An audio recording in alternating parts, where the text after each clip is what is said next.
This show is brought to you by adamandeve.com. If you go to adamandeve.com right now and enter GLORY, the code word GLORY, GLORY, at checkout, you'll get 50% off almost any item, a free sex swing, and free shipping. All right, fellas, it's Dave Thomas from Northampton, UK again. I just wanted to ring up and say that Tom actually used the wrong word when he was talking about his dog shit. He said fecking instead of fetid. I didn't know if you noticed that. Anyway, glory hole. Hi guys, my name's John. I'm calling from the Republic of Ireland, and I'm listening to episode 368 at the moment. Now, as well as my IT degree, I happen to have a degree in law, and it includes European law. And I just wanted to tell you that Russia is a member of what is known as the Council of Europe, which is a completely separate body from the European Union, and it is the Council of Europe whose function it is to run the European Court of Human Rights. So in fact, Russia is a member of that organisation. It's the Russian Federation, but of course is not a member of the European Union. But I just thought I'd let you know, and really enjoy your shows, by the way, and thank you very much indeed for all you do for the cause. Cheers now. Bye. Hey, Tom, Cecil. At one time, cities in the U.S. did have privatized fire departments, and it was hysterical because they would burn houses down to generate revenue. They would also fight each other over who got to put out the fire and thus collect the fees for putting out the fire. So you call the fire department, they show up, another fire department shows up, they fight each other, and your fucking house burns down while they beat the crap out of one another. God bless libertarian America. Hi, Tom and Cecil. This is Celia, and I just finished listening to your show today. Every time I hear Dave Dovenmire talking, the more angrier he gets, the more he sounds like a fucking cartoon caricature, you know? Listen here, you troglodyte bastard, fat-eyed, very regal St. Bernard gentleman. I love you. I've listened to you since episode 34, and still listen to you. You guys are awesome, and I listen to you way too much. Way too much. I forgot to say glory hole. So eat a dick. I love you guys. Keep doing what you're doing.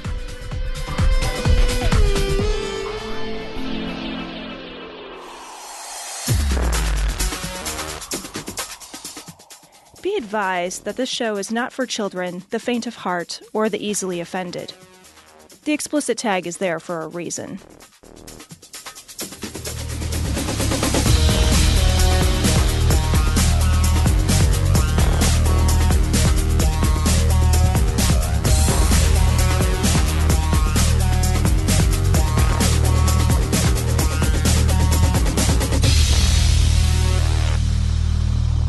Recording live from Glory Hole Studios in Chicago, this is Cognitive Dissonance.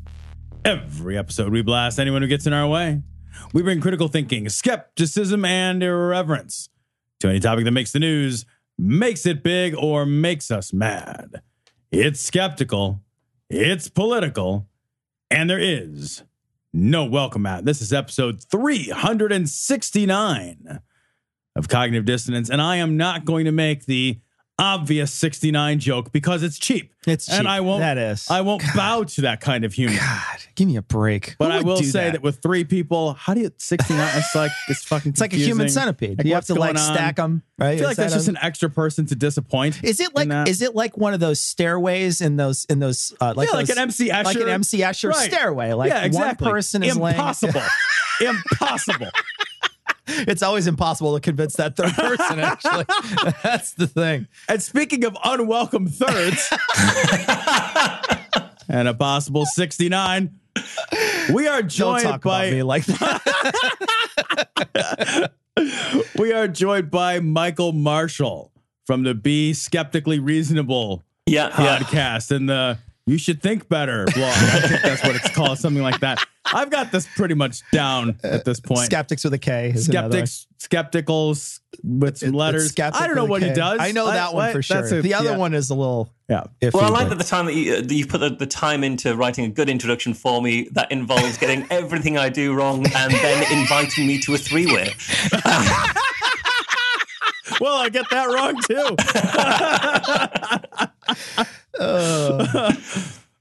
So thank you very much for coming on.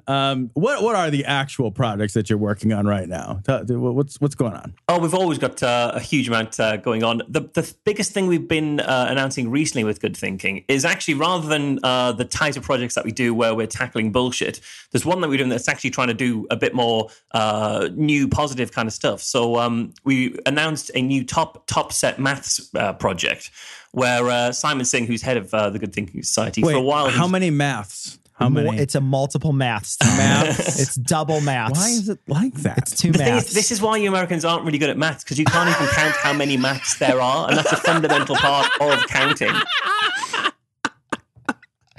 It is kind of funny that no, we're so good. We just do it one time and we're done. It. We don't even check our work. That's it. Yeah, but so the whole point of the project is that Simon recognized that you can go through high school maths, and at the end of that, you can be top of your class. I'm sorry. Okay, high school math. I shall talk down to the Americans.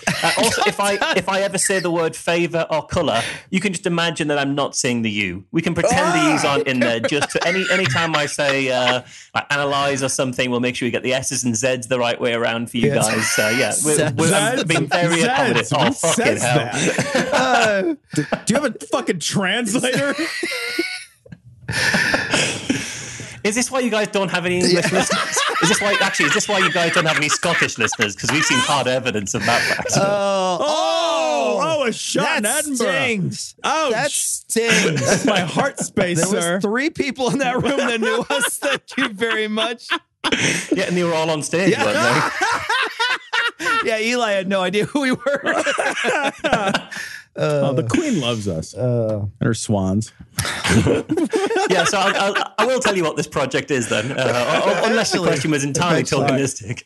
Yeah. No, so you can get all the way through high school math, and you might not have...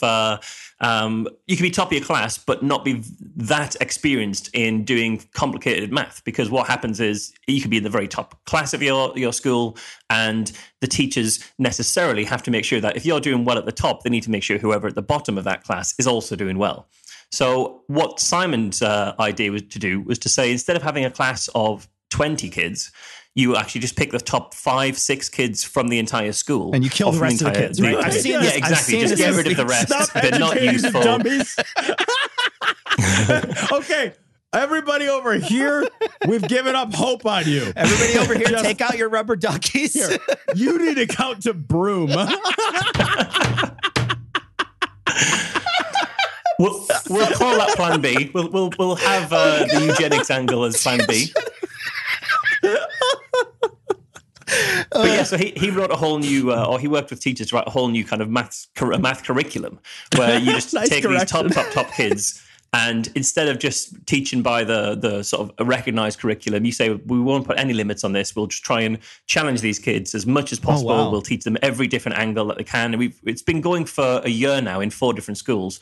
And we're already seeing results that when you assess these kids in different math competitions, they're performing much better. The schools are performing much better. And the idea is after they've been all the way through secondary school, all the way through high school, and they go to college, they'll now have so much more grounding in complex math that they can go on to become good mathematicians, good coders, good developers, good software developers. By sex with people. There is that element too. Hey, baby, I'm at the math competition. Oh, yeah, really? Yeah. Guess who's there alone? One of the things that they could do, I mean, this is something you might want to work into the curriculum, is have them teach the stupider kids. So you can use them as free labor to teach the dumb kids how to do math. There you go. And then they'll learn how that's that American exceptionalism coming right in there. If we have a resource, first thought, how can we exploit it in order to take money out of take money out of the public system? Unpaid internship. Yeah. No, it's brilliant. That's why all you got. That's why everything is working so perfectly in America right now. Yeah, that's exactly. why there is just smoothness. We learned how to say you're fired really well. I'm just waiting for it to be great. What does it look like from over there? Like when you look over here and you look in your telescope over at the colonies, what does it look like? Does it look like the clown car that it feels like we're in? I am curious if you were ever embarrassed that you were like, it's like looking at like your ex-girlfriend or something and be like, you're like, that wasn't me. Yeah. That wasn't. Yeah. I disavow any knowledge. Over here, it does just look embarrassing as fuck. It looks like you guys don't know what you're doing. I mean, and it's hard because we're following every detail of it, but it's not really that consequential for us. So it's not like we can see, the Trump. Well, apart from Trump pulling out of the Paris Agreement, which is going to be highly consequential for everybody who wants to be able to breathe and stand on dry land. Because Antarctica's already sent their votes. It's a giant fucking iceberg. Yeah, like within weeks of him doing it as well. It's like he can't do anything right. This is how disastrous he is. Yeah. Like even the ice shelves start splitting up and moving off the back of the fuck up that he makes. They're like, no, we're leaving. It's like you can't go and fuck it. We're just leaving. I was just like, I'm going to America and talking to those motherfuckers. Oh God! But surely, I mean, even from over here, it could not be clearer that this was, that he was colluding with the Russians. That there's some very dicey stuff gone on. It just seems so fucking obvious. But what's amazing from our side is that if that were to happen in the UK, and it won't, because we might Brexit, but we're not fucking idiots. We're largely. 52% of us may well be idiots, but it's only 52%, and we're working that down as we're going. Wait a minute. We elected Trump on under that.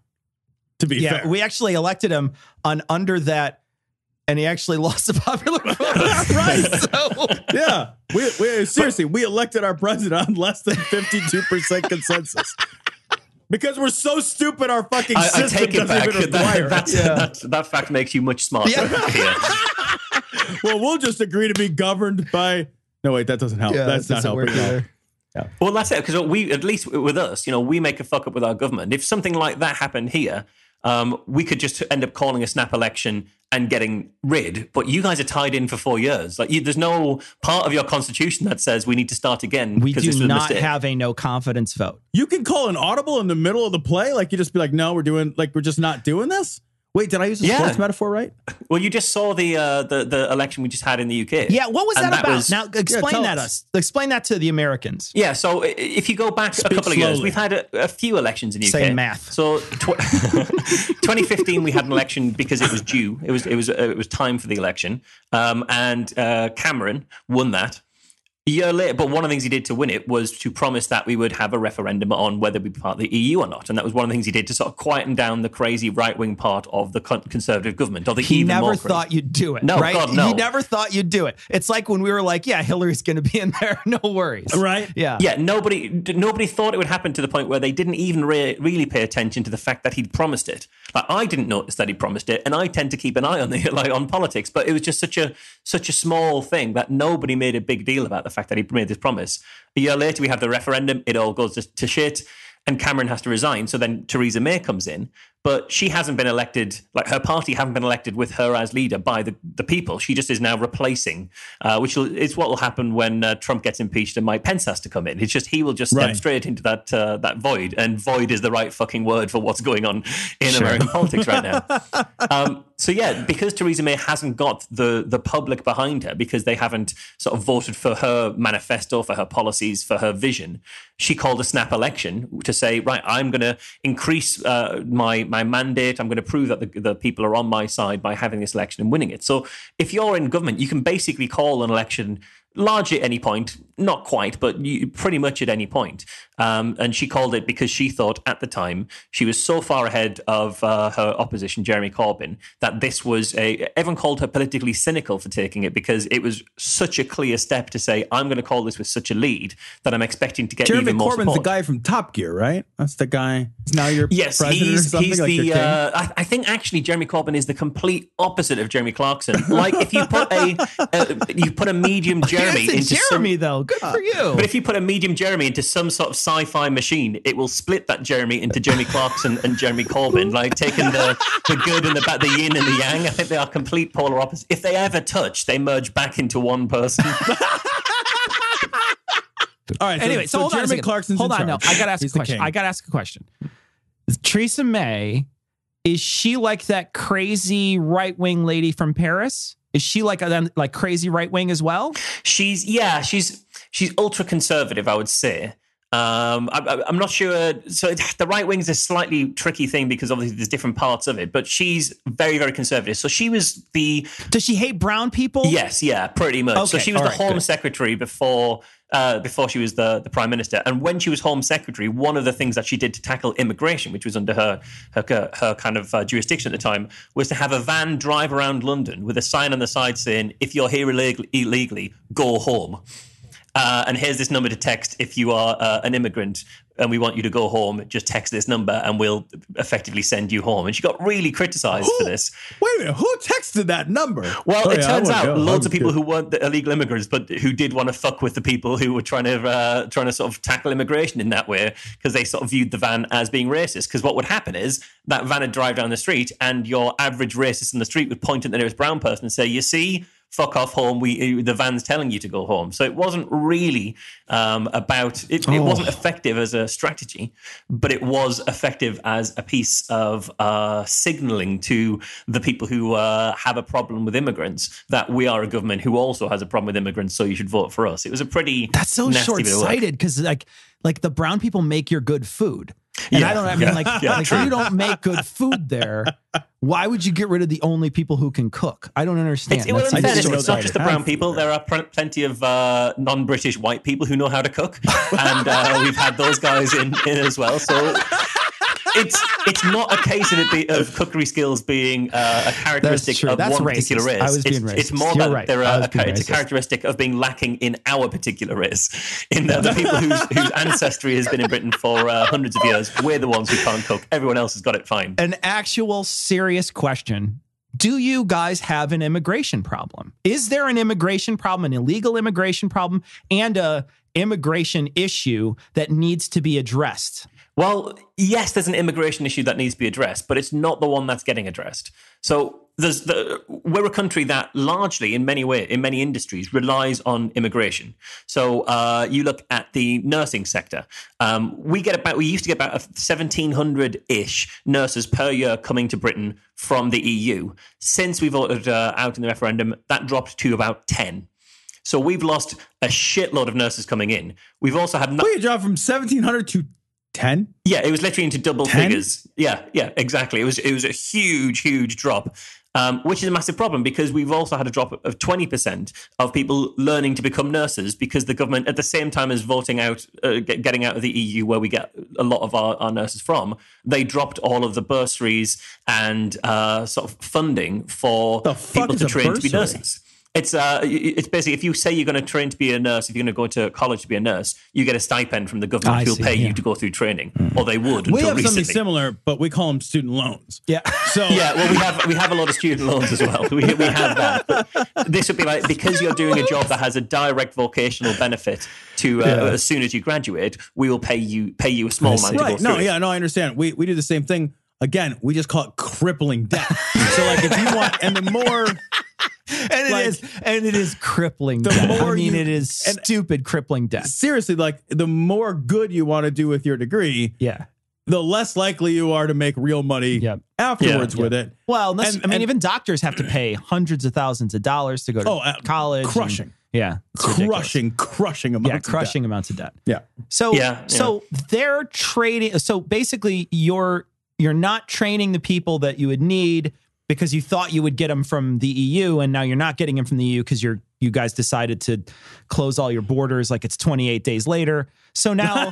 but that's a level of joined-up thinking that just hasn't taken place, because you're saying, okay, there must be a logical link between these two things. So there's a problem that that we aren't training them because we assume we'll get them from elsewhere. It's just that nobody has prioritized that question. So they haven't put the two pieces together. And if you talk to the average person on the street, they'll say, well, the problem with immigration is they're coming here to take our jobs. But those people on the street aren't training to become nurses to take the job that the immigrants aren't taking. And actually, there weren't enough nurses going around in the first place. Which is why you needed them anyway, yeah. I do want to point out that in America, our immigrants work in the meat packing plant. Your immigrants show up and are nurses. But we have that too. So for us, immigration, if you look at farms, when it comes to harvesting season, a lot of seasonal workers will come in and help just pick the food, just get the food out of the ground and onto the shelves. Now that's starting to be. You guys have Mexicans too? I was really wondering, like, it's a long way to bring it in. Ours are largely Polish. I think our Mexicans are Polish, weirdly, over here. Just strange how that works. They make a different quesadilla. I mean, largely it's because itinerant workers, it's hard for them to fly all the way from Mexico to Cornwall to pick up the fruit. But yes, there's a genuine risk that there's just going to be food rotting in the ground because we don't have the people to pick it out. And even though we still have an unemployment problem, it's people, if you are unemployed in the northeast of the country, you aren't going to travel to the southwest of the country for a couple of weeks to pick fruit. So yeah, we do have an immigration problem, and it's that there are sectors that are dependent on immigration. But the other immigration problem is that a lot of politicians have spent a long, long time demonizing immigrants and also not tackling the problem. So people think that that's there's an immigration problem. We've got that one. It turns out this is a universal in modern politics. So do you have a Department of Cholo deportation like we do? So Donald Trump, when he came in, what he decided to do was make a department where we reported to that department all the crime that immigrants do, so they could, I guess, vilify them more. So do you have a crazy department like that? Did Theresa May make a nutty, like a boxcar precursor? Yeah, that we've got. Like that's really what like we're working on. It's like a train station. I don't think we've got anything quite like that. But again, I think that's not because we didn't want to do that. It's just because we haven't had the level of structure or forethought to actually do that. Because if you see what decisions this government's making, it's pretty clear they aren't planning ahead. They call an election that it turns out they get decimated in and end up losing power. But even if you look at Brexit, so at the moment we're just going through the Great Repeal Act, which is the Great Repeal Bill now, because an act becomes a bill. And what that does is it literally says all of the laws that apply to the UK that are originated from the EU just become UK law in one sweeping motion. So it's like something like 17,000 laws or something like that. We just write them all into UK law under the powers of this. But you can't just do that. Wasn't that why you left? Well, yeah, exactly. But now we get to control those laws ourselves. But this is the dangerous thing, is that you can't just cut and paste those laws into the British law books. So the government have to go through one by one and see what changes they need to make to the wording of the law to make sure it applies to Britain. So the Great Repeal Bill says for 2 years, the government has the power to write these laws without scrutiny, without debate, and without the opposition or the public having their say in it for 2 years. Yeah, it's a fucking crazy land grab, because sure, the government will say, well, we're just making sure these laws work in Britain so that they actually apply and they don't refer to things that don't make sense in Britain. But there is almost nothing at all stopping them changing the details of those laws and introducing new elements of those laws while they're doing that. And there's 17,000 of the fuckers, and it's happening behind closed doors. It's just absolutely incredible. So now, when we talk about immigration over there, one of the things that somebody said before I went over there, this is a year ago, but somebody sent us a bunch of tweets and they were saying that immigration is so bad that I shouldn't even use the tube over there because I'm going to get raped. Is the tube the bathroom there? No. What is it?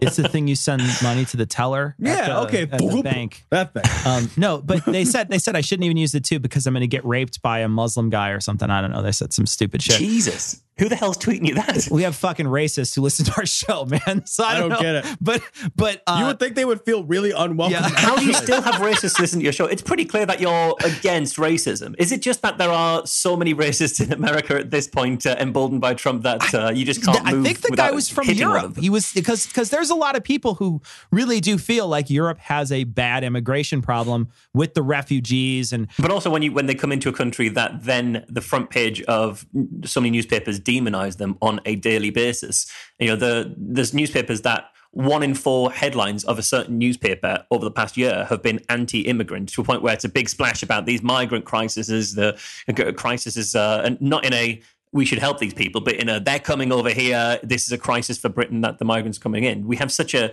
toxic environment in terms of the press and the some of the sentiment that press whips up, that you can imagine that it will be hard to integrate if you've come from one of those places, come here and just see constant hate at you. Now, obviously, there's also crazy assholes come here and they are committed to terrible causes. Yeah, and I don't care how many newspaper articles I see. I don't know that I would kill someone. I mean, that seems like, you know what I mean? Like, I understand your point, but at the same time, I think, you know, clearly somebody who is as unhinged to do a terrorist attack is probably unhinged from the beginning. No, I think it's an unhinged person that can be directed by the people around them or the culture around them. We had a similar thing actually where a guy drove a van through a crowd of people who were coming out of a mosque, and it was a white guy from Cardiff who had been radicalized by the right to hate Muslims and effectively copied one of their techniques in driving a van at a crowd. Now, I'm sure he probably wasn't a level-headed person ahead of that, but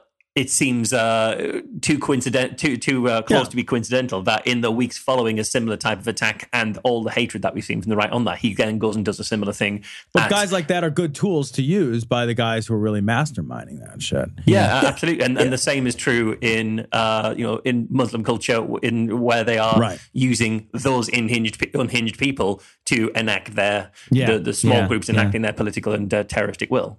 It's funny we never use that terminology, like radicalized by the right. Yeah. Right? We don't think of it that way. You hear that terminology, at least here, most frequently, like, you know, the radicalized by, you know, fundamentalist Islam or something along those lines, right? But you don't hear when there's an attack on the right, you don't hear that they were radicalized by the right.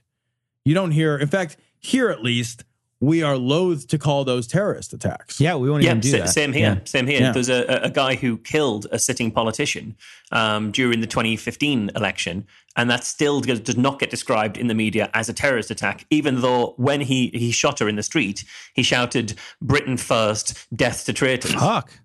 How much? And he was not a right-wing, and she was a left-wing politician who had a record of being very accommodating to people and speaking out about how we need to have a cohesive community. We need to welcome refugees. We need to help migrants. And he killed her in the street and yelled "Britain first." When he gave his name in trial, he gave his name as, I think it was "Britain first, death to Muslims" or "death to traitors," something like that. And he does not get described as a terrorist. When we talk about terrorist attacks, the newspapers skip over his and just go to the time that a Muslim killed a soldier in the street. We didn't talk about Dylan Roof, the guy who killed all the black people in the church in one of those southern cities. I don't remember what one it was, but Charleston or something like that. He killed a bunch of people in a church. They killed like 9 people. 9 people killed black, a bunch of... Yeah, we didn't use that radicalized language. I don't think we talked about him as a radical. I think they talked about him as like a lone... Like, they always talk about him as like a lone gunman or like a lone nut or whatever. There's like that... And you see the sort of satirical pieces where they'll have a paint color chart held up, and you can see exactly what color makes you a lone wolf and what color makes you a radical terrorist. Yeah. But I think the reason we don't talk about the right being radicalized is because the right is in charge of that part of the discourse. Yeah, that's their discourse. You're right. You know, we have the right wing media, we have the right wing, your Trump-esque movement, your green frogs filling up Twitter. Much of that is driven by the right that we see, even not just when it comes to terrorist stuff. The current narrative is that the left are very emotionally reactive, that they won't listen to voices that disagree with them, that they have to be ideological pure, and they won't countenance views that go against them. And you look at the way that the right wing report on basically anything. We look at the way you guys cover all the time, the way the Christian right talk about anything that isn't them being completely in power. Oh, they've changed the color of these cups at Starbucks, and this is a major scandal. That is the exact kind of emotional, knee-jerk, snowflakey response that the right will call the left. But it doesn't get called out the same way in the right, because the right's in charge of the narrative at the moment. We've seeded the narrative so much. How much of it do you think, or if any, has to do with otherism too? You know, like it's real easy to look at somebody who's, you know, got, different culture, different customs, different skin color, all of that. That's a real easy other, right, to identify. And so, we can call them very quickly. We can say, oh, they're radicalized. They are a terrorist. They are other, right? We can use all these othering terms to describe these folks. But if it's, the white guy in Cardiff who looks like me and smells like me and goes to the same grocery store as me, it's way more difficult to otherize that person. Yeah, I think you're right. I think that's certainly a factor in it. Although it's hard. I wonder as well whether there is an element that I'm trying to figure out where I'm trying to say here, that because the left try and be relatively kind of understanding of things, that's kind of how you would kind of characterize a lot of the left is let's try and understand, work together, collaborate. We may be just less prone to shouting about that otherism where we see the extreme right. Because I think I've got almost nothing in common with people on the extreme right. I mean, we might have the same skin color and largely the same language, but I don't think our cultural values overlap at all. And I grew up in a place that was extremely right wing, but it was the sort of the poor right wing rather than the moneyed right wing. It was unemployed people blaming immigrants for taking their jobs, for taking their houses, for stopping them having opportunities. And I would say that those values that lead to that, I have almost no overlap with, but I can't recognize that as otherism because there aren't those, as you say, immediate signifiers. I think, right. And I guess that's sort of like, it's. If I'm a person who is scared, right? If I'm a person who is, and I'm not, but if I were a person who's just scared, right? If I can identify the other and vilify them, and then it's easy to come up with solutions, right? I see the enemy. I know what uniform they wear, right? And I'm generalizing, but I know what uniform they wear. I can put them all in a place and in a bucket called I don't like this. But if they eat the same cereal that I eat, and they have the same, they go to the same barber shop, and they're the same kind of person in these broad sort of general terms, it's harder for me to pick them out in a crowd. I don't know, it just seems like human nature to do this. I don't know how you get past this kind of thing. No, I think you're right. I think another part of it as well is they can pick out solutions to it, but those solutions ultimately are not just ineffective, but are self-defeating. Because the solution is, well, what we need to do is isolate those people more. We need to keep migrants, keep refugees. And I hate the way that we conflate migrants and refugees like it's the same thing. Migrants are people who are moving for work, for economic reasons, that type of thing. Refugees are moving because we bombed the fuck out of their country recently. And we left them with all the bad guys that we don't like. So we went. You too? Yeah. Well, we also went in and bombed Syria recently. And so the solutions that people on the right will come up with will be, we need to send them all back in Syria. And you'll even see people sharing stuff like, during the Second World War, Britain was bombed, and we didn't send all of our men, women, and children out to other countries. We stayed and fought. It's like, no, we sent a shitload of people away from London because London was getting bombed. There were shitloads of refugees during the Blitz. You've just forgotten about that.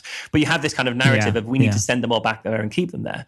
But the idea of keeping everybody in a place and then bombing the fuck out of the people who they're scared of in that place, and they get caught up in the collateral, you're not only going to send people a message that the West does not care about those people, which might lead some of the more looser or unhinged people in that group to think, well, if the West don't care about me and these are the bad guys over here and I'm scared of those bad guys, if I join those bad guys, I'm no longer scared of those bad guys. So you end up kind of promoting a bit more, especially the people who are already unhinged or who've lost everything. I think we end up keeping people in a tinderbox, and then it explodes again.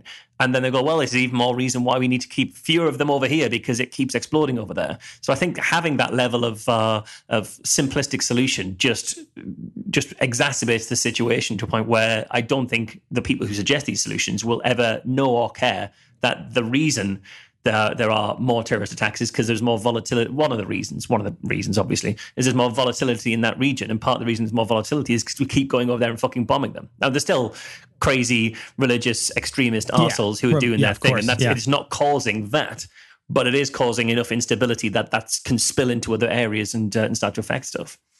Yeah. So who do we bomb to fix that? I guess I'm really mixed up. Like England. Yeah, bomb England.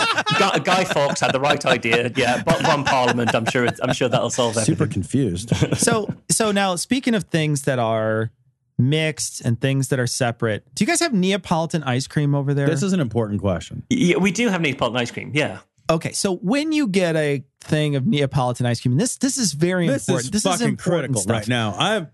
I am crossing my arms. When you were to, if you were to like be forced, let's say you're in prison, and it's the only ice cream you can get, how would you go after that thing of Neapolitan ice cream? Would you scoop, say, a scoop of vanilla and maybe a scoop of chocolate, or would you scoop across? Yeah, I've heard this debate raging on your show, and I have to say, I find this to be a very divisive argument. I think of all the stuff you talk about, this is the thing that's going to polarize people the most. I think, for a second, when you were talking about this, when you were saying single scoops, I thought you meant you're just taking a scoop of vanilla and fucking off. Answer the question properly. I think you take a scoop of each. You motherfucker. Yes. But you don't scoop across because you start mixing. And then it all gets mushy and weird around the edges. Because you already have the issue with ice cream that if you leave it out whilst you're getting these scoops, it's going to start melting a bit and melting into each other.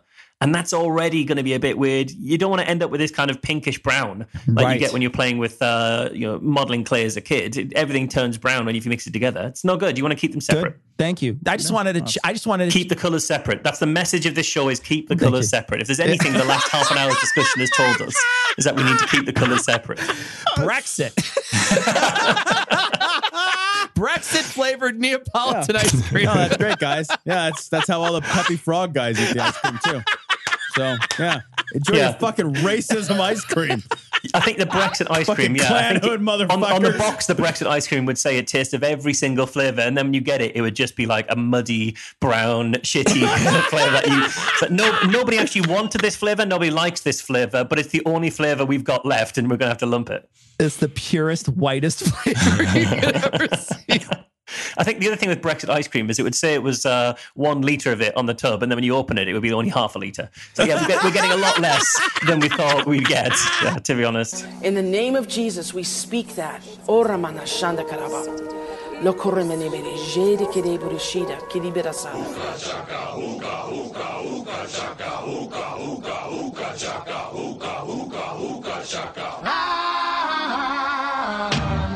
What kind of feeling? I'm high on believing. This story comes from RT.com, and I love this story. Vatican rules the body of Christ can't be gluten-free. Yeah. That's can't be gluten-free. It can't be, and you know why? Why is that? Bread and fish. Bread and fish. I should have emphasized the bread, not the fish. It's real late, Cecil. It's real late. I'm a little tired. It's been a long week. You are a little tired. It's been a long week. Let me try that again. Bread and fish. Okay, the joke doesn't work. How about this? Jake Farwarton. The end. I thought you were going to say David Smalley. Jesus had celiac. Oh, David Smalley. He's gluten intolerant too. He is intolerant. I agree with you. They just write themselves. He can't even handle it in small amounts. No, he can only handle things in small amounts. Misunderstanding. Yeah, this is crazy. When I was reading this, isn't this though? When they're talking about it, at one point they say something like, hosts that are completely gluten-free are invalid matter for the celebration of the Eucharist. Like, isn't this arguing over, like, you're like, I'm sorry, but that green paint is not the color of a dragon. I know, right? You're arguing over painting lead figurines. You're like, that is not the official color of Warhammer 40K Space Marines. I'm very sorry. You can't, it's ridiculous. It's like arguing whether or not fucking Harry Potter's wand should be fucking ash or birch. Right. Who fucking cares? It's not real. God damn it, it's in the books. This is canon, people. Exactly. It's like God's magic bread to bodies to bread, or however that works. It doesn't work without gluten. So is the magic in the gluten? It's like one of the mysteries of the Trinity. It's the gluten, the lactose intolerant, and the sugar-free. But there's a weird symbol you got to do. Yeah. It's you holding your stomach. Exactly, right? It's a weird symbol just called fucking gas X. That's it. The weird symbol is just a fucking thing of gas X. If you're lactose intolerant and gluten intolerant and sugar free, you are no fun at all ever. You know what you are? Just kill yourself. Dead 30 years ago.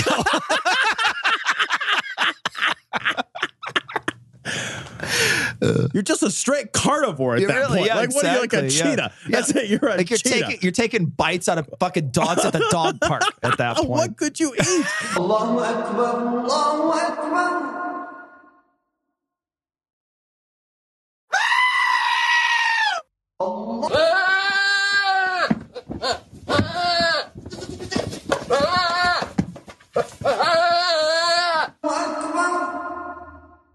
Yeah. This is from what the fuck? Where is this from? DW. DW. Thank you. It's fucking late and it's far away. This is from DW.com. Turkish marriage guide sparks controversy. The Turkish city of Kütahya.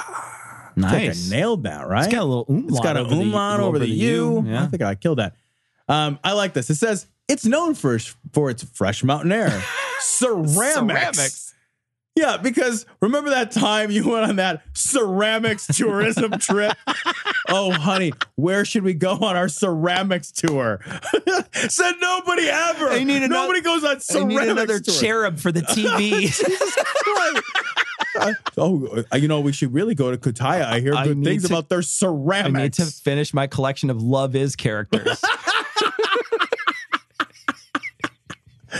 What are those stupid, there's a name for them, and I don't remember what it is because I don't care about it, but like those assholes, they collect these little things, these little goddamn ceramic things. Tchotchkes, yeah. Yeah, but there's like a specific kind, and they cost like fucking $1 million, and all you do is buy them, and you put them in a thing, and then when you die, your grandkids throw them away. I have no idea what you're talking about. God damn it. I'm sure that there is a collectible market for those things, but it's like trying to think of what it's the like you fucking telling name me a for it is. brand of a Beanie Baby. I wouldn't know. I'd be like, oh. I thought Beanie Baby was the brand. See, I didn't know that. Well, anyway, all right. So this fucking garbage city in Turkey came up with a marriage guide. They handed out this 394-page book. Yeah. How far into do you get where the penis goes into the vagina? 390. The penis goes into the vagina whether she wants it or not. That's page 2, actually. Yeah, right? It's called Marriage and Family Life. And it says the wife beatings are legitimate and recommended means for conflict resolution if a woman refuses to wear makeup for her husband. How would you see it anyway? She's covering her face up. I feel like if you beat her enough, she'll have to wear the makeup. Oh, come on. That's true, actually. Yeah. And it says that a wife has to remain quiet and apologize if her husband is angry with her. But, other pieces of advice in the book let's stop for a second. Yeah. A 400-page marriage and that's been read as many times as fucking a bread machine manual. Right? It's been read that many times. I don't know, man. If it contains things that says, hey, if I'm mad at you, you have to be quiet and apologize. I feel like I'd be like, page 322, 322, 322. Yeah, I do that with my wife all the time. Like, hey, when you said the words, you said obey. And then she hits me. Yeah, I know. I was gonna say I wear makeup. It's not working, man. It's not working. A little green concealer. Anyway, I'm more of a winter, Tom. What's wrong with you? It also says other pieces of advice in the book include the notion that women should not talk during sex, as this will lead to the child developing a stutter. Only if she chokes on it, though.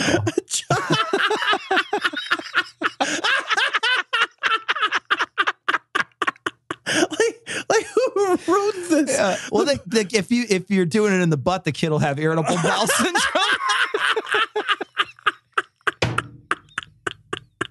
These are the same people though that think like women who ride around can get pregnant or some shit. Like right? they're like fucking cuckoo. You should have the woman on top or the baby will be breech. It's like backwards. Fucking. Yeah, the baby comes out reverse cowgirl. That's how the baby comes out as a cowboy. Like that's it. It's just baby's born with a fucking hat on.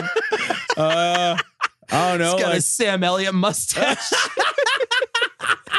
Sam, have you been in here? Doggy style, you get a tail on the thing. It's what's for dinner. It's really late.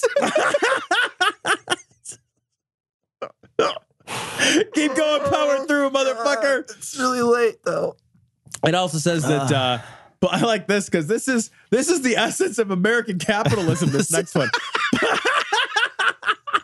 So for all you fucking capitalists out there who think the fucking competition fixes everything, polygamy is suggested as a way to keep wayward women in check, as it apparently creates competition among wives. I feel like I'd get edged out of the equation right away. Two women would be like, within 24 hours, they both look at these. We don't need him at all. Yeah. He's gone. What do you add to this? What is your value add? Somebody fire this guy. Right. Oh, God. It also allows for children as young as 10 years of age to be married. That's the age of reason. So I guess I would suggest a different city for your pottery tours. No shit, man. This is fucking horrible. It is horrible. I mean, it's a manual. It's a manual for creating misogynists. Well, and also pedophiles. So is Peter Boghossian's book, though, now that I think about it. So manual for creating. No. You can't do that. You can't do that. He'll passive aggressively twit at you or whatever. He'll say that I have a bad physique. Yeah, right. I offered to... Hey, Pete, come at me, bro. I responded to him on his Facebook page. I said, all right, buddy, let's stand there and take our shirts off and see who's more of a man. He didn't get back to me. He didn't get back to you yet? No. Oh. No. Yeah, okay, Dad bod Pete. He also wrote that thing about, like, people don't want to, like, fight in a cage. Guy is fucking off the rails. Lost He's his off fucking the mind. fucking rails, man. You know what they say? Fool me once, strike one. But fool me twice, strike three. Well, this story is distressingly familiar. It's from Fox 8. Oh, yeah. This is familiar. It is. It is. But it's a different girl? Different girl, different manner of death. Okay, all right. The last one caught on fire. Oh, it's Remember? right. Or she asphyxiated. No, it was carbon monoxide, I think, or something. Yeah, right. Yeah. Because she started a fire in her menstruation hut. Yeah. This is a Nepalese menstruation hut ritual claiming the life of a teenage girl because she got bitten by a snake while she was banished to a cow shed during her banishment. During her banishment period. Fuck, 20 years ago, we figured out you shouldn't even fucking develop photographs in huts. You know what I mean? Like we used to have the fucking photograph hut. You remember this? Right, yes. Okay, so all you people that have never had an actual photograph developed. Oh my God. Because there's a lot of people who have not had a photograph. Yeah. Eli Bosnick right now is dying as you're talking. So there used to be these things called cameras, okay? And you put inside was of it them, attached to your phone? You put in film inside of these cameras, and there was little gnomes in there. And when you clicked it, they would draw really quickly a picture on this film. And the little gnomes were sneaky. They made you pay for the pictures. They didn't just want to give them to you. And so you would have to go to these photograph huts, literal huts in parking lots. I'm not even kidding. Why were they like that? I am not even kidding. They were a drive-up hut, and you would hand them a film in a package. You would tell them what speed the film was at. So it was like 110 or 35 millimeter. And then ISO 400. And then they would take that film and they would put it in a little envelope and they would drop it in an envelope bucket thing, and it would go into a fucking hole somewhere where underground they must have had a huge print. That's where the darkroom is. Don't even know where it went. The hut. But they took those pictures, they developed them, and a week later you would be able to go back and see your photos because you couldn't see what you just took a picture of. It was impossible. It made it so much harder to post to Facebook. Yeah. Had to go to the, you're like, oh God, I want to put this picture of me, my fucking dog up. I got to go to the photo hut, get it developed, invent Facebook. Facebook was an album that you bored people at your house with. Want to see pictures of my vacation? Oh, no. I'd actually rather kill myself. Absolutely not. Yeah. I would rather stop being friends with you. I'm gonna go into the bathroom and pull my eyelids out. I've got something in my eye. No, you don't. I do now. I'm going to poke myself right in the eye. I've just touched my brain. Yeah, no, like these huts, these little fucking huts that they're sticking people in. Look at that hut. Yeah, that hut is disgusting. That hut is not fit for... I wouldn't put the snake that bit the girl in this hut. It's fucking so disgusting. Fucking sad. It's so sad. I can't... Here's the thing that I don't get. Everybody shits once or twice a day. Yep. Unless you're Eli, you shit 6 or 7 times a day because you're dying. Why is that bad? I drink a lot of coffee. But somehow we poop every day. Everybody does it. Mm-hmm. But women get a bloody nose in their crotch once a month that lasts for 4 weeks. That's my wife tells me. I don't know. Is that true? I don't know. But I'm on my period. She's batting you away like, no, I'm on my period. Heavy day. How can it always be a heavy day? You know, we poop.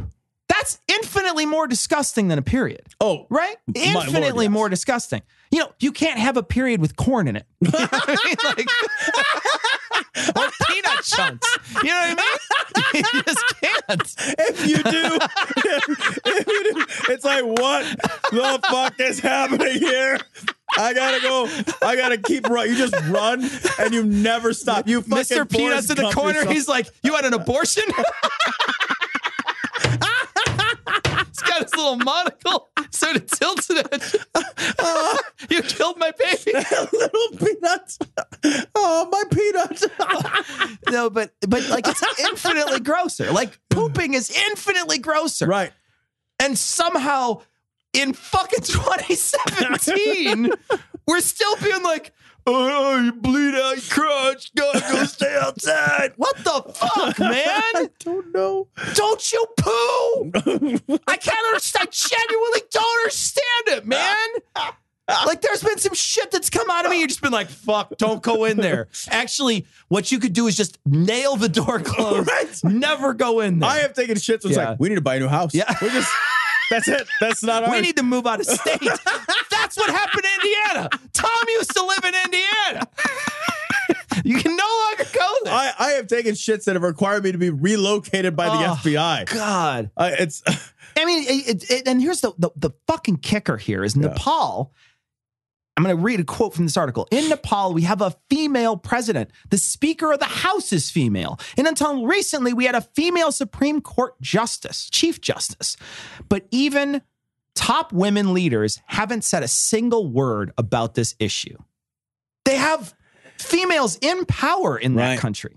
Yeah, and it's still such a stigma. They've passed laws against, but people still do it. Well, they clearly, because we cover this story. We just keep covering the story. We just talked about someone who died recently because they tried to stay warm. Well, yeah.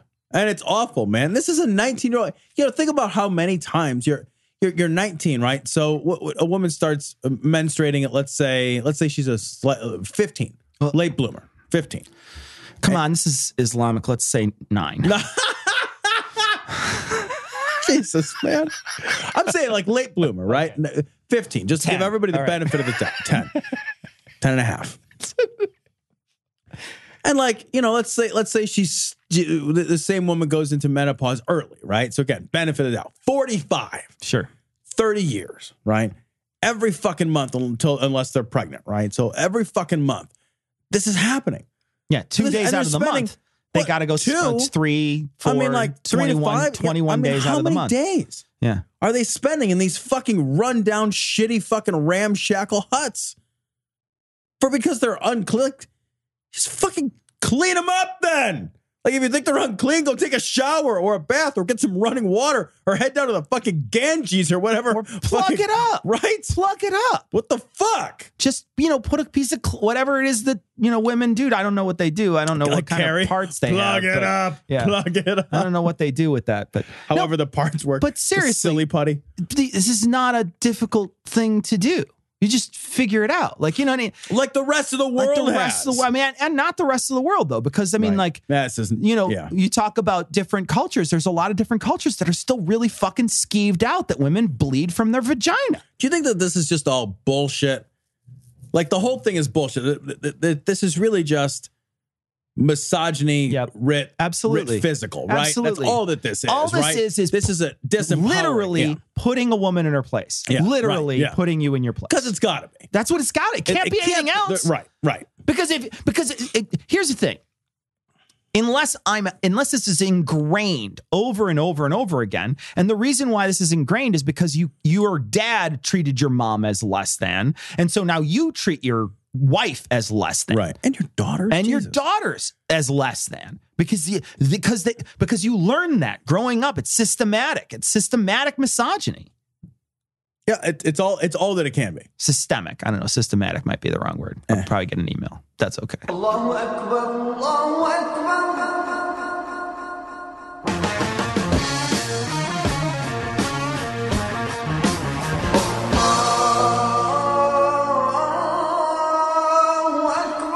This story comes from The Independent. Chilling footage captures female suicide bomber cradling baby moments before she blows them both up. So this is pretty awful. This is an ISIS suicide bomber in Mosul in Iraq, and she blew herself up. And she was holding her kid. She's got a picture. She's actually got the baby in her arms totally right does. before she absolutely. detonates. Before she blew. Yeah, it's hideous.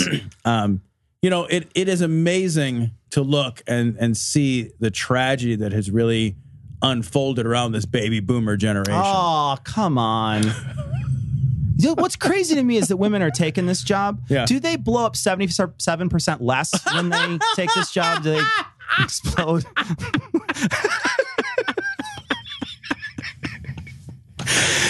If childcare wasn't so fucking expensive, you wouldn't have to bring your kid to work. We're going to get the wage gap isn't real. Fuck you. And we're going to get the wage gap is real. I know. We're going to get both those emails from that. Jesus Christ. I didn't even say a position on it. All I did was just say the 77%, but we're still going to get 2 emails about it. What I'm going to do is, if you send that email, I'm going to put you in touch with the guy who said the opposite email. And I'm going to have you fight. No, this is just a horrible thing. They're clearly showing, female suicide bombers are starting to get involved a lot more. And it looks like they probably had much of a pass in a lot of these checkpoints, right? They would come into these checkpoints and people wouldn't pay a lot of attention to them because most women, especially if you're carrying a baby, right? You wouldn't expect that person would then explodinate themselves. But now these people that are involved in this, they've got a whole nother group of people that they've got to check for, I think, more thoroughly than they had in the past.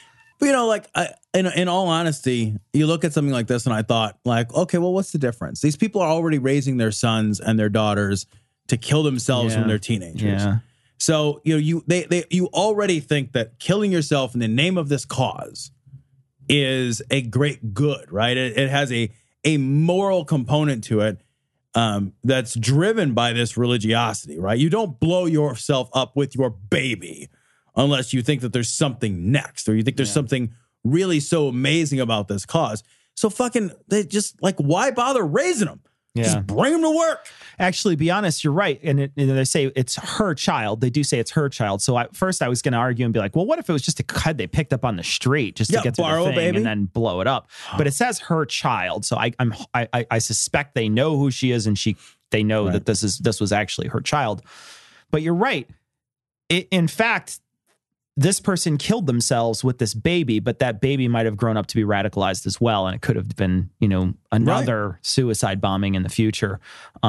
Just horrible though. I mean, there's nothing this worldly that gets you to do this. We talk about this all the time. Yeah. There's nothing this worldly that gets you to do this. You're not doing it for politics, man. Certainly not. Like you might throw your purse at somebody and blow it up, but you certainly aren't going to do it yourself. Right. Because you want to reap what the benefits of this. Even if you kill yourself for the benefit of a future generation, it's the future generation you're holding on to. But when you're taking out the future generation, come on, it's only the craziness of religion that can do this sort of thing. A long black cock, long black cock, a long black cock, long black cock. All right, this story is from The Friendly Atheist. Egyptian cleric says female genital mutilation is good for the economy. And I read this and I thought, okay, I'm not even going to argue the point with you, buddy. So what if it is? it's not good for the clitoris. Like, I don't care how much money is involved. You're not cutting the clitoris off of people without objection. There is a lot of money because they started a charity and there's a jingle for it. 1877 cars for clits. Yeah, haven't you heard this one? You've heard this one before, right? You just put that song in everybody's head. You just earworm for cars for clits. The best part is when you hear that on the radio, you're going to replace clits from now on. Cars for clits. Because I used to There's all these lonely guys turning in their cars. Yeah. Like, can I see the clit first?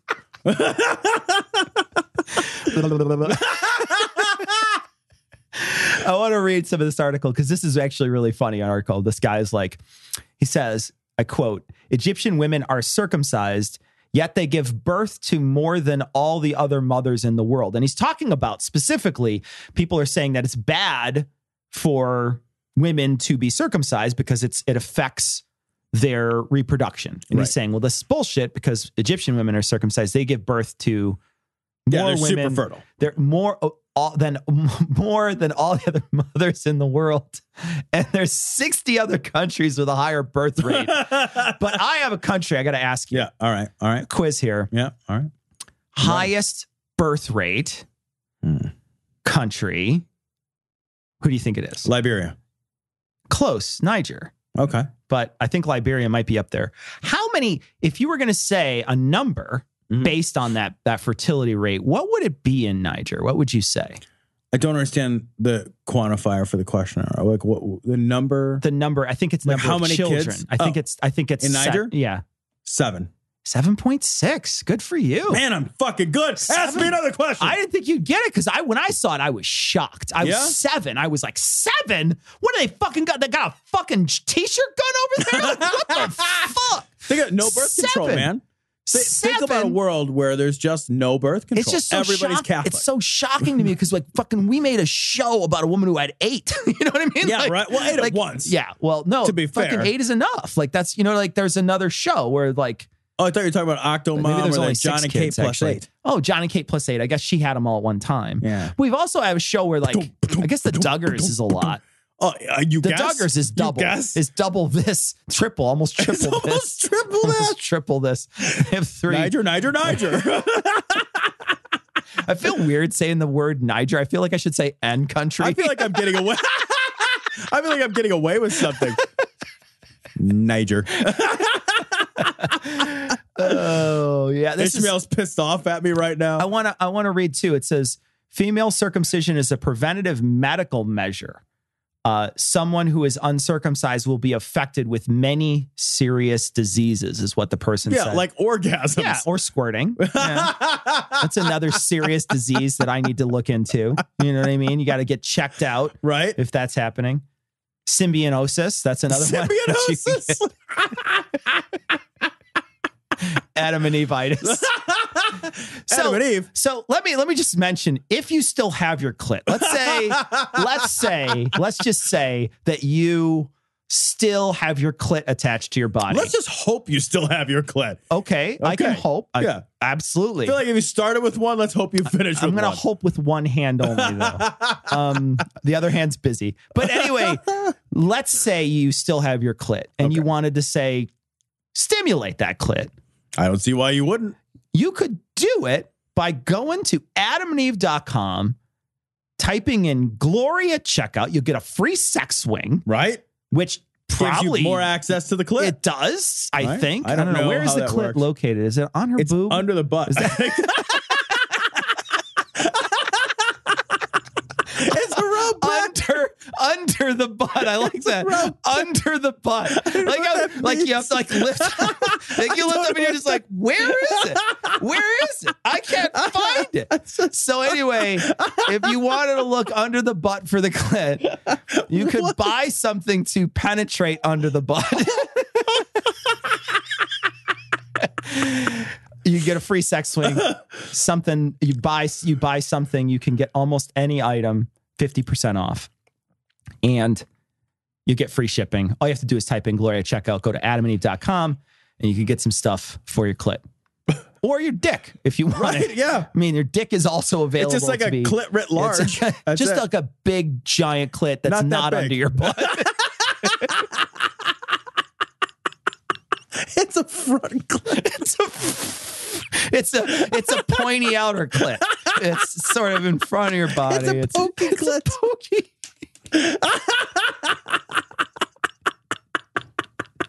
We can't air this whole episode. This whole thing is garbage. Oh, God.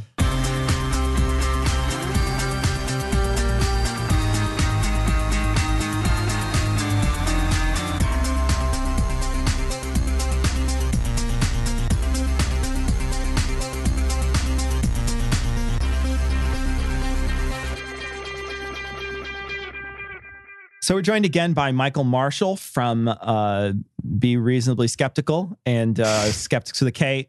Michael, he also has his blog, Think Better. It does have a Think Better blog. Now, Michael, you are going to be hosting again an amazing conference, a conference we were lucky enough to go to last year. My favorite conference I've ever been to. It's my favorite conference I've ever been to so far, too. QED's happening again this year. Yeah, it is. It's our seventh QED happening in October, the 14th, 15th. And yeah, it was so great to have you guys there last year. That was a huge amount of fun. That was the biggest QED we've ever had. And yeah, you guys weight-wise. Yeah, I know, right? Yeah, it was. I mean, a lot of Americans there.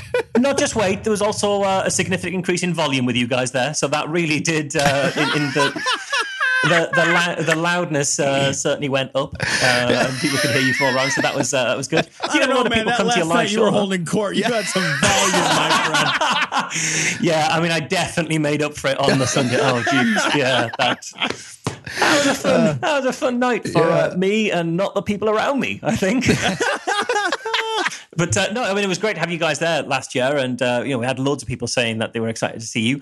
And I think that's kind of the thing that I really love about putting QED together, is that the people who come to it feel like it's theirs. It feels like it's for them. So I think everyone just knows that everybody's there to talk to each other. There's nobody who's off limits. There's no green room. There's no celebrity sense of things where that person's over there, but you can't talk to them. Everyone just kind of mingles and throws in and does their own thing and brings their own thing to it. And that's the spirit that we kind of have every year, really. And yeah, we're looking for the same this year. So last year and this year, we're running 5 rooms at once, which is a ridiculous thing for us to be doing. We've got the main room where we've got speakers doing a conventional kind of hour-long sort of speaking slot. And then we've got a panel room where we get people together to just mix it up and see what conversations we can have there. We get a workshop room where you get a smaller group of people and they might be taught something a bit more hands-on. So last year we had a lot of investigative journalism workshops and even a magic workshop, stuff like that. We had the podcast room, which you guys graced so fantastically last year. And then we also have like an exhibition type space that we're figuring out quite what we want to do with it this year. So it's one of those things that our aim is that we always want you at every point at QED to think, I'm enjoying this, but I also wanted to see that thing in the other room and I can't get to see everything. Because I think if you get that feeling of like, there's nothing worse than being at a conference and you're in the same room for 4 hours. And for 2 of those, you're like, well, I'm not even interested in what this next speaker's saying, but I'll sit through it because there's something else coming up. We always want it to be, there's enough going on that if you're not enjoying this, there's something else in one of the other rooms that you can always enjoy. So yeah, that's kind of the spirit of QED. And I appreciate you guys saying that you enjoy coming. It was a blast. Oh, it was amazing. Is it still going to be at the Piccadilly Circus or wherever you guys had it last time? So we actually hire out the entire of the Piccadilly Hotel in Manchester and just they give us, once we do that, we can use the space to basically do whatever we want in all the different rooms and to put on whatever kind of stuff we can, really. And it's a nice space, that hotel. It's not too big to get around, and it all seems to work.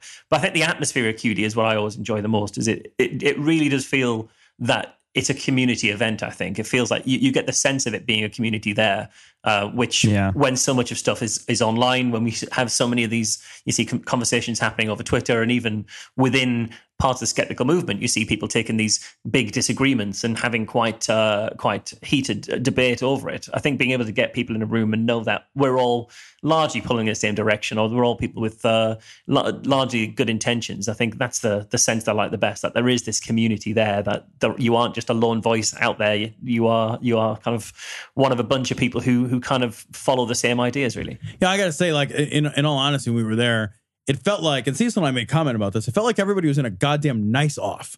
It was like everybody was trying to be nicer than the next guy.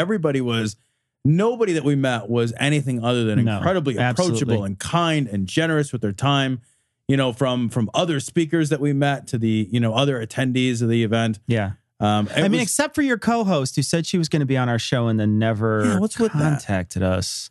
Other than her, though, everybody was great. Everybody was great. One exception. Yeah, one exception. But other than that, really great. And, the other thing I think that I thought works really well, and other conferences should learn from this, is the separate rooms is really smart. Yep. You get the audience that comes in that room wants to see what they're seeing, because there's a choice there.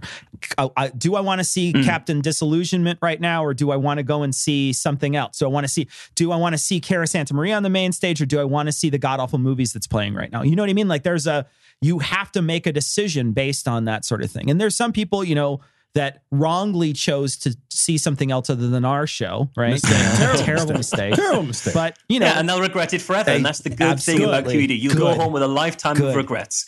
That's what we try and sell you for your ticket price. A great way to run a conference, because I feel like everybody in each one of those rooms wants to be there. Right. Whereas you were talking, sometimes you're in the middle of this speech, a speech is going on or something, someone's giving a talk, and people are in the audience just chit-chatting because they don't care about what's happening on the stage if you just have one main stage.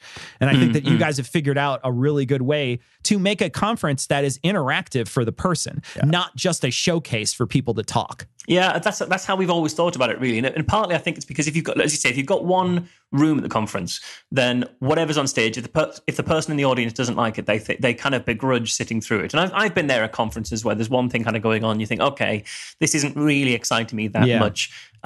So we thought if you've got that other room, what will happen is that person will sit through a few minutes of that and think, actually, I don't think it's for me. They'll take a few minutes to walk to the other room. They'll sit through a few minutes of that and they'll think, actually, this isn't for me. At this point, they've seen two things that they're not interested in. They might think, actually, maybe it's just me right now. So I'm going to go to the bar. I'm going to go and have a cup of coffee and I'll come back in. So I think people don't blame you if you give them options. They might blame you for giving them too many good options and then the stuff they're going to miss. But I don't think anyone ever feels that if there's nothing there for you across 5 rooms that in that hour, then you've got time to go and make yourself a cup of tea somewhere and enjoy yourself. So I think that does work quite well as giving people the choice. Because if you put god-awful movies up against something that is, or put your show up against something that's a scientist on stage talking about the work they're doing in physics, you might find sciencey people will be interested in that talk. Atheism-y type people will be interested in your podcast. They would have enjoyed switching those audience. They'd enjoy it, but they wouldn't enjoy it as much as something that feels closer to what they're interested in. So you start splitting the audience up a little bit, and mixing it up later. So I think that works. That works pretty well, and it's something we've always tried to do. Doing 5 at once was a bit of an undertaking last year, but it worked, and we're going to do it again this year. So you guys have some great organizers. It ran like clockwork. You guys are just, everything was perfect. It ran great. The nights that you guys had entertainment was fun too. So I'm sure it's going to be great this year. How do people get tickets? So you can go to qedcon.org. That's the website for it. Tickets are £109, which I think at this point is about $40 because we are being hit hard on the currency thing. But if you wanted to come to a QED, now is the time. Now is really the time. Especially if you're from the EU, ironically enough. If you're coming to QED from Europe, the pound and the euro are basically at a 1-to-1 ratio right now, which means it is super cheap to get to QED and get a hotel. So it's worth it for that. If you're a student, we do have student tickets, which are £75. If you have kids and you want to put them in a creche, we've got a creche there as well, which is you basically buy a ticket for your child for the weekend and you get full accredited childcare, professional childcare services there. Yeah. Tom, you should fly over. Are you kidding me? Yeah. You have childcare? We have childcare, yeah. Wow. Well, we want to make sure childcare anywhere in America. Like it's amazing. All the kids here are raised by wolves. So for real, that's amazing. Well, we want to make sure that it's accessible as possible. If you're, a single parent, makes sense, but nobody does that here. Nobody does that anywhere you go ever here. To hire homeless people or whatever. Immigrants. No, it's not homeless. Let's not be gross. Yeah, that's not crazy. That's not crazy. One more question before we let him go. How are the Queen's swans? I've been worried. Are they okay? They are doing okay. They're doing okay. I think they took a bit of a hit when Prince Philip declared he was going to retire from doing the nothing he's been doing for his entire life because the Queen's husband is retired. Well, at least you paid him very well. Yeah, exactly. He's been very well recompensed for the nothing. Well, in fact, he has been doing something because he was traveling around the world being super racist to people, which he was doing. I don't know if you guys have seen some of the things Prince Philip has ever said. Have you seen some of the things he said in the past? I haven't. Oh, God, you need to Google it. Did he say they smell different? Way worse. Okay. I'm not even sure I can repeat exactly what he said. He was. I think he was in Hong Kong at one point talking to someone who was living there who wasn't from Hong Kong, and says, "I can tell you haven't been here for too long because you haven't." And then he said something about the natives' eyes. Your eyes aren't looking that way. But he didn't even say it as delicately as I just did. As if you hang out there long enough and you. I think I'm turning Japanese. Well, the exact phrase he used was, "You haven't gone slitty-eyed." Shut the fuck up! No, he said that. That's amazing. Yeah, he totally said that. God, that's Eli Bosnick would say something like that. Yeah. Well, there's a job opening. If he is willing to fuck a woman in her 90s, then there's a job opening as married to the Queen. Very best royalty. Eli would be amazing royalty. He would bring you guys kicking and screaming into the 21st century of racism. If there's one thing we need to do right now, it's modernize our racism. That's the thing that we really need to modernize in this country, is to make sure that we get the very latest spec, the very latest updated software download for our racisms. And Bub Rub and his big black rod still okay? Bub Rub! They're holding out. They're holding out. Black Rod, right? I don't know. Bub Rub, his name is. Bub Rub. He's like bangs on the door of Parliament, and then he announces the Queen, right? That's the guy. And make a speech in the third person. Bub Rub, right? That's his name. Well, there was a big controversy recently, and this just shows where we are in this country. His name. Because the Queen's speech happens after an election, when the government agrees what it's going to do, and the Queen then ratifies that by reading it out. And when she read out the latest, the Queen's speech after the last election, she wasn't in full ceremonial garb. She was just in her everyday kind of blue outfit with a blue hat. She was in her leisure wear. She was in relaxed wear. She was in a jacket that buttoned up to her nose. She's in active wear. She's got like yoga pants, like her Lululemons on. Well, if you look, she was actually wearing as well, and I'm sure this is coincidental, but she was wearing a blue hat which had gold buttons on the front of it, or sort of yellowy buttons on the front of it, that was sort of in a circle or sort of in a shape, and it looked a bit like the EU flag. And the only thing she was reading out basically in the Queen's speech was, "We're going to leave the EU." Oh, that's awesome. It was like the only thing this government is planning to do was leave the EU, and she looked like she was dressed as the EU flag. So at the end of it, though, she took her hat off and threw it up in the air. So, like graduating. Does she do that? Like the first one who catches it becomes the next queen? Like, they get to be Bub Rub. That's how you elect the next Bub Rub. Whoever grabs the Queen's hat. Well, Andy, if people were going to find your work, where would they look? Marsh. It's Marsh. Andy couldn't make it. Oh. I named the show's wrong. Andy, you named him wrong. Hey, Andy. I'm going to call you Andy again. It's also midnight here, so fuck you.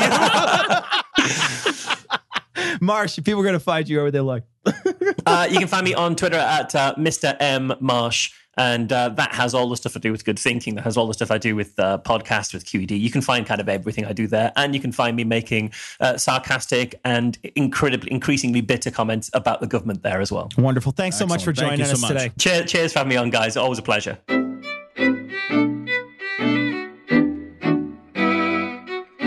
So we want to thank all our new patrons. We just got a whole starship full of people from Star Wars. I'm going to start there. Chancellor Palpatine, Mace Windu, Obi-Wan Kenobi, Padme Amidala, Wilhuff Tarkin. That's Grand Moff Tarkin, although that's his actual name, I guess. Darth Maul, Boba Fett, Jedi General Anakin Skywalker, Grand Army of the Republic. Jeez. Well, they all came in the Millennium Falcon. Thank you very much for all your donations. We have more people, too. Brandon, Fergus, Jide, Jason, Sonny, I think, therefore I gam. Dustin, James, Chris, Jamie, Bill, Michael, Caleb, Devin, Jeff and Maggie, Marky Mark. I knew it, finally. Abraham, Stephen, Paul, Scott, Michael, Brian, Lynn, and Julie. Thanks so much for your generous donations. We really do appreciate you. You're the reason Glory Hole Studios exists. So thank you for your generous support. So a bunch of people sent in a ton of calls to prayer. We are done playing calls to prayer for right now, but we do want to encourage people to vote for the call to prayer. So you can continue to vote on our website. Actually, if you go to dissonancepod.com, you'll go and there's an actual a link right on the right-hand side, the very top of the page. Just scroll down just a little to get to the second most recent episode. And on the right-hand side, there's a call to prayer poll. You click on that link, you can vote. You can vote as many times as you like. We're going to be tallying the votes until next week. So you have until next week to vote. I think it's next Wednesday night. We're closing the poll down, and then we're going to pick the best calls to prayer. I did receive a bunch of calls to prayer from people that said, the one person said they sent it to us last year. I had totally missed it. I did not see it. I didn't check any from last year. I didn't see it from last year. They're just going to keep chasing this thing. So what I am going to do though is instead of doing it once a year, I think I'm going to do it twice a year, but I'm only going to do it 1 week of the month. I'm not going to do like a whole month of them. Yeah, that's a good idea. So we'll just do 1 week. We think we'll probably do it sometime in December. So if you sent one recently, put it in your save file. The moment I open it up in December, and it's probably going to be relatively early in December, maybe the second week or something in December, I'll do another call to prayer thing. I'll actually put it in my calendar. I'll make sure it's there and we'll mention it on the show. And then you can submit them for a couple weeks and then we'll have another vote and we'll probably give away another couple shirts at the beginning of next year. We got a message. I just want to mention that we said last time that when there was a call to prayer, we were like, wow, that girl's got a nimble tongue. That's a dude. That's a dude. But he still has a nimble tongue. He totally does. We watched the video and he was like, looks like a man with a nimble tongue. That guy was doing some crazy shit. We have a message from Natalie, and Natalie sent an image, just a really striking image of just a terrifying America. It's got a lot it's like a collage of bad things in America. We're going to post it on this episode's show notes. Got kind of an Adbusters feel. It does. This is episode 369. So check it out. Tom, someone sent in a message about garbage states, and at the end they have a little message. He said, the whole thing is like a riddle of the Sphinx. How do you harm the economy of a state that doesn't have an economy? He said, as an aside, if you didn't see it happen, would you even be able to tell if a dog shit in your car while you were physically inside Mississippi state lines? No, you would not. No. I want to mention, too, someone had sent us a message or a tweet or something, and it was about why California won't send people to states that have laws against LGBTQ people.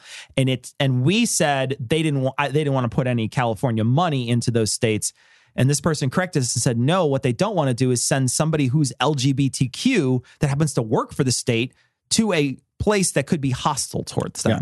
And treat them as less than a person. And so they said, fuck that. We're not going to do it. And so they have this ban, quote unquote, ban on state money being spent on sending people these places, state workers, these places. We got a message. Someone mentions that they had a death in the family, Tom, and a really just awful, awful story. It says, this person's father passed away. It says after his father passed away, there was a little bit of money that was involved, life insurance, that sort of thing. My mother-in-law called the money a blessing from Jesus. Oh, God. It's like a blessing from Jesus that I would give back all of it, plus all the money I will ever make to have him back. Yeah, no shit, right? It's not a blessing from Jesus, it's a fucking blessing from State Farm. Yeah. That's why you get insurance. Exactly. Oh, what an awful thing. It's an awful fucking thing to say. We got a limerick. This one is from Jeffrey. I like this. I got a soft spot for limericks. Here we go. There once was an old man from Kent whose poor old pecker was bent. So to save himself trouble, he shoved it in double, and instead of coming, he went. I love it. I love it. I like they don't make sense and they're all filthy. He went right under the butt. That's where the clit is. Found the clit. Under the butt. You got to penetrate the clit. That's how you really get it. You have to actually get a map from Nicolas Cage. Like National Treasure. Like National Treasure to find it. It is a national treasure. Not for me, it's not.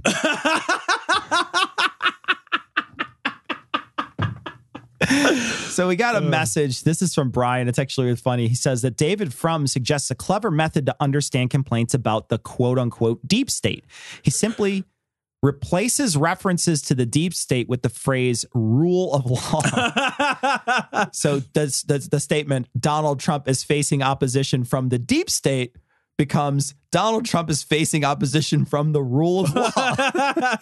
That is so fucking funny. Thanks for sending that in, Brian. We got a message from Char, and Char says that that growing up Pentecostal, my mom and her nutty church friends prayed in tongues over me that I would receive the Spirit of the Holy Ghost in the form of angelic gold dust on my hand. They told a 7-year-old kid that if Jesus loved her enough, gold would come out of her hands. Imagine my surprise when weeks later I was on the playground and my hands were dirty and sweaty and my hands appear gold tinted. Jesus just loved you that day, right. Char. So we got a message from Ben, and Ben says, we said that we didn't think that, we said that Jews who sit beside a woman on a plane should that don't want to sit beside a woman on a plane should sit in a bigot section, not with normal people. And he thought, what if you could prove that being religious is virtually not a choice by a scientific study? Would you be forced to say that religious people deserve the same rights as homosexuals? And he says, I'm a gay atheist and I completely agree with your thinking so far, so don't take it as an attack. And we didn't. It's actually a very interesting question. Yeah. I think I would certainly, if it was provable that human beings could not break out of religion, that religion was just something genetically you're disposed to, that if you have this gene, you are definitely religious, then I would certainly rethink my thinking about how religion is thought of, because I don't think that gayness is something you can control. Yeah, we talked about this before the show, and I don't know how you get around that. If a scientific study came out and said, hey, this is just a personality defect that certain people will have, like a genetic disorder, how do you blame somebody for that? Yeah. You don't blame somebody for, any other chromosomal anomaly, right? Yeah. You have to say, like, I'm sorry, this person has the broken, shitty gene that makes them religious. That makes them religious, or a woman or something. Something terrible. What I mean? Something terrible. Something terrible that they can't take back. That they can't change. Right. Yeah. We got an interesting article. This one was sent by Richard. And Richard sent in an article, Tom, where people in Pittsburgh have this app where they can enter in if it smells bad. Is this a problem in Pittsburgh? I don't know if this is a problem in Pittsburgh, but I fucking love this. Oh, man. I fucking love this. My house would be a fucking hazmat. The app is just like, burning through the battery on your phone. No. It's just constantly going off. Chili. No. I feel like we're White just Castle. Like moments away, technology-wise, from like smell text messages, where you can just send somebody an odor. Can you imagine how wonderful it would be? You're sitting in a meeting and all of a sudden, like, your 10-year-old boy just sends like I would break my phone. As soon as that happens, I break my phone and never pick another one. I buy several extra. I break my phone. I put them strategically all over the house. Like those Wix air fresheners that just... God, somebody is going to get out of a workout and send you their armpit, and then I'm going to want to fight them. That would be the new thing. Instead of people posting their workout on Facebook, I just worked so hard. It's going to be like, smell my ball sweat. Okay, I'm back in. See, it just had to be properly sold. All right, so we got a message about Neapolitan ice cream from Katie. Tom, I think maybe this could clear some things up. Maybe. Said when I was a kid, we would go down to my grandmother's in Florida once a year. I was raised by crazy people, and food was one of their things. I wasn't allowed cereal, candy, chocolate, no sweet, unhealthy food things. So my grandmother naturally fed us all of those things. One of the things she gave us regularly was, you guessed it, Neapolitan ice creams, because she's old and didn't know better. Grandma. I don't know. I get 3 for 1. It's Depression era ice cream. I don't know if this exists anymore, but she bought her ice cream in a box. The package was a square box with a lid, sort of like shoebox. Still exists, yeah. The way she would serve us the ice cream would be to slice it. She would seriously slice it. She would disassemble the box on one end and slice the ice cream with a knife. Yeah, they make a thing to scoop it. She's like so OG fucking Depression. She's just like, no, man, we don't have no unitaskers in this motherfucker. Right? Yeah. She's like, if you scoop it, you can't get the corners out real good. I'm not wasting some of this. We get a thin rectangle of ice cream on a plate. On a plate, it's not even in a bowl. It's weird. What the fuck? They had to drink their tea from a saucer. Your grandma's weird. She said, I'm just saying, maybe there's room for all of us to live in this world. With this technique, you can then either eat the flavors one at a time, take a bite of each, take a bite of them all at the same time. The combinations are endless. No, they're not. The combinations like 4. 3. Yeah, Exactly. So maybe with this new information, we can all finally get along. My wallet is endless. I have $3. So maybe with all this information, we can finally get along. No, we cannot. No, we can't. Because Cecil's wrong and he needs Tom to know it. Has no idea how to eat food. What is wrong with you? What? Tom is the worst person I've ever met. That's true, but still, I'm right about this. No, you're not. We got a message from Aaron. And Aaron sent a ISIS flag to us. We're going to post this on this week's show notes. It's really funny. Check it out. So we want to thank Michael Marshall of the Merseyside Skeptics, who does a host of podcasts and also has a wonderful blog and is just a great activist over there in the UK. He's putting on QED. You can find the links to QED and to Michael Marshall's Twitter, which can lead you to all the various things that he does on this episode's show notes. This is episode 369. Marsh, thanks for joining us. That's going to wrap it up for this week. We're going to leave you, like we always do, with the Skeptic's Creed. Credulity is not a virtue. It's fortune cookie cutter, mommy issue, hypno-Babylon bullshit.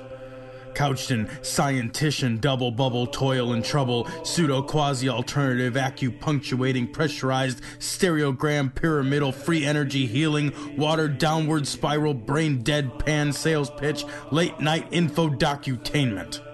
Leo, Pisces, cancer cures, detox, reflex, foot massage, death and towers, tarot cards, psychic healing, crystal balls, Bigfoot, Yeti, aliens, churches, mosques and synagogues, temples, dragons, giant worms, Atlantis, dolphins, truthers, birthers, witches, wizards, vaccine nuts, shaman healers, evangelists, conspiracy, doublespeak, stigmata, nonsense.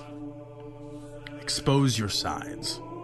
Thrust your hands, bloody, evidential, conclusive. Doubt even this.